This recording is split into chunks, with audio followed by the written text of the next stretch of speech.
Pendleton, the seasoned veteran, former world champion, three-time world champ. He was taking on an up-and-coming kid who had a great amateur career that was cut a bit short when he was shot by carjackers, and recently began fighting the past 3 or 4 years as a professional, built up a record of 19-1, getting a shot at Freddie Pendleton for the USBA Junior Welterweight Championship. It took place a little bit earlier, fairly even fight through 8. We'll pick up the action now between Freddie Pendleton and Terron Millett at the start of round number 9.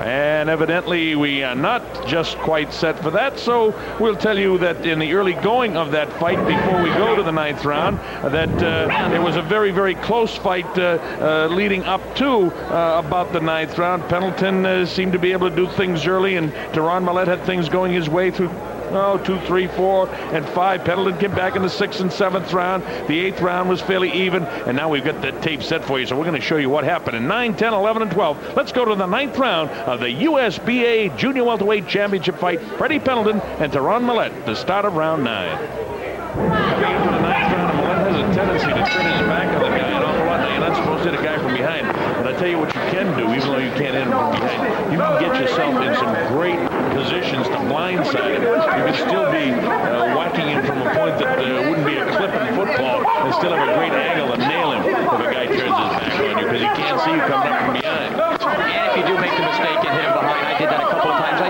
just apologized. Kenny Bayless, the third man in the ring, the referee, doing a nice job. They've made it easy for the referee tonight, haven't they? Well, not too many clinches, and when they get in there, he's right on top of it. He's very definitive. When they had the slip, he ruled it immediately. There's some terrific referees here in Las Vegas. Along with a great commission. Well, I think it's the best commission in the world myself. I think any fighter that's fighting for a world title has got the best shot here with good referees and good judges. And it's also a great place to have boxing and to visit and even live, hence my move here. This is the 9th round. Don't forget this is scheduled for 12. Freddie, he's been 10 rounds 15 times in his career. Then 12 rounds, actually 4 times in his career, so he's in the territory he's very familiar with. He is, Bob, but I don't think he's doing the right thing here. He should be making Millett come to him more and work more and time, and basically expose this guy for not having these type of rounds, and I don't think Freddie's doing that right now. And he looks tired. Come on, put that. Come on. Get it work. Come on. Come on. Come on. There we go. This is the 9th round. It's scheduled for 12.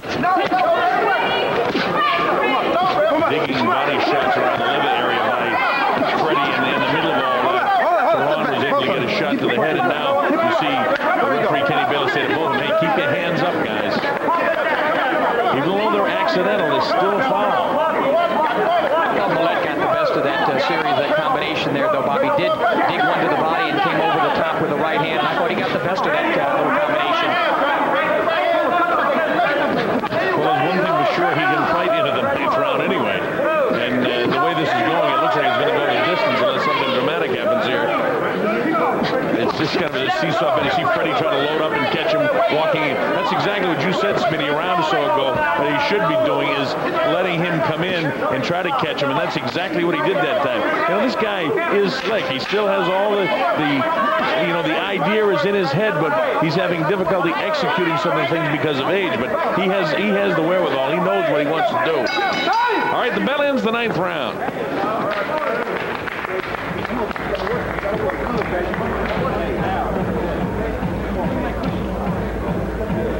Look here. Now listen to me. Look at this replay, Bob. Pendleton throws a right hand to the body, digs another one to the body, and a good combination there by Freddie Pendleton, executing all the fundamentals of boxing. To the body and to the head. You saw that low blow there. We'll listen into the corner again. Great boxing. But the thing is, don't let him get inside, Freddie. Don't let him get inside. Bust Freddie. This is the 10th round. I'm winning the fight with a jab. 2 or 3 jabs at a time. Beautiful. Deep breath. Come on, Freddie. Suck the air in. I'm fine. I know. I want you to suck the air. Listen to me. Go to the right. Double the jab at combinations. Stay off the ropes. Stay out of the middle ring. These rounds are hard to score, Bob. They're very hard to score, and when you get rounds that are this difficult to score, they can be controversy. You thought that Pendleton was slightly ahead. I think that Millett is slightly ahead. So there's two of us that have seen a whole lot of fights, and you've been in a whole lot of fights as a professional fighter yourself, and this is difficult to score. Now, both of us are looking at the same fight, and we both have it like at least 2, maybe 3 points apart. Well, I got it dead even now after the last 2 rounds. Millett came back, in my opinion. I got it dead even right now. So it's anybody's to win or lose right now. Well, it's as they say, and I was discussing this with Dr. Pacheco, the fight doctor, who now formerly with Muhammad Ali and now does the commentating for the Showtime network in the United States. And Freddie was saying that, you know, he wishes there was still 15-round fights because it's really championship time. Well, for this era of boxing, it's championship time now. We're in the 10th round. This is scheduled for the championship of 12 rounds. And this is an area that Freddie's been an awful lot in. It's very strange territory for the challenger, Terron Millett, who's only been in the 10th round once in his career. Uncharted territory, Bob, but I think he's doing a pretty good job here tonight. A little bit of fatigue at times, but he's bounced back, and I think he's doing an excellent job here for a guy getting into that, as we said, uncharted territory against a champion. Tell you one thing, he's got to start landing some punches. He's got to do something to definitively take the last couple of rounds away from Freddie Pendleton.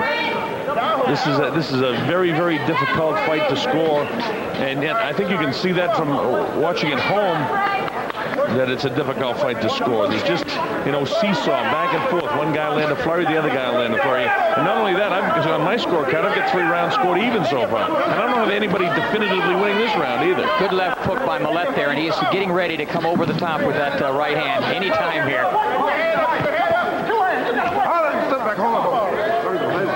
See him again, he turns his back. And Freddie should be like a cat. I'll tell you at this stage, I'd be on top of him. When he turns his back on me, man, I'd be right there in his ear. I like this large ring, though, Bob. I love rings. Actually, I would like rings to be, when I was boxing, you know, about double this size. Yeah, but you were very quick on your feet, too. A lot like Millett in many ways, and then you had great quickness in your feet, so you used the ring a lot. These guys really aren't using the ring at all. They're just kind of standing toe-to-toe, and they just kind of sashay over to one side or the other. They're not really taking advantage of it. That's another thing that Millett could be doing, is doing a lot more dancing and getting better angles. Both of these guys just standing straight in front of each other. Well, somebody's got to take the initiative right now and take this fight. I got it dead even. You have it real close. Freddie's the champion, but somebody has to make a definitive statement here in the last couple of rounds. We're in the closing seconds of the 10th round, and what appears to be a fight that is going to go the distance. Man, there's another round that I just too close to call as far as I'm concerned, so I'm going to do the best I can and just score it even. Got it the same way. Having watched and listened to you for 25 years now, it's rubbed off on me, I think. These two, you got to fight for your life, man. You got to fight for it. Somebody did that in the damn bed. This is Terron Millett's corner. That's his dad talking to him.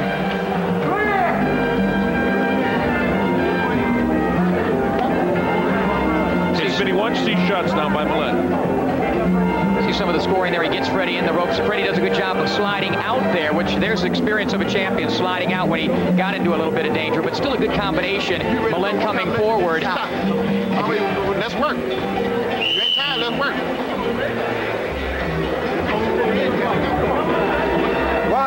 Papa encouraging him on here, Bob. Yeah, well, he's got a lot of fire on him. I got him slightly out in front in this fight, but this thing's too close to call. It's championship territory. Wow, Freddie loading up the windmill shot here to start off the 11th round. He got his attention with that one, I think. He's really got my attention. And for the first time in the fight, Millett gets a nice jab to the jaw. It's a little late to start doing that in the 11th round. Should have started that a lot earlier. He really should have, but both of these guys, either one of these guys, get to do something to win this fight now. There's 3 or 4 good stiff jabs by Millett. Millett trying to come with that angle, kind of half uppercut, half hook, sort of jabbing left motion. I don't know what you would call it. That punch is kind of from his hip, but he didn't land it. And you know, the other thing that Terron's got to do is he's got to come in behind with the right hand often. He does a nice job with his right hand leads when he can land it, but he's not landing enough punches in this fight, not as many as he could land. He get away with a lot of stuff with lesser opponents that he can't get away with Freddie Pendleton. Freddie's quick too, bounces off the ropes. This is just awkward, allows Kenny Bayless, the referee, to separate them. Millett with those short arms too would still be better off inside against the taller and guy with more reach. Well, that's a fact that we talked about at the top of the show, that you know, an advantage that Freddie has, and that's why Freddie wants to fight him out here and has been successful in that, is that he's got a 4-inch reach advantage. And as I say that, the reach advantage didn't hold him off that time because he get clipped pretty good with the right hand. That's because of the lame left jab there by Freddie Pendleton. It was really a weak jab, and he was able to go right over the top. Millett.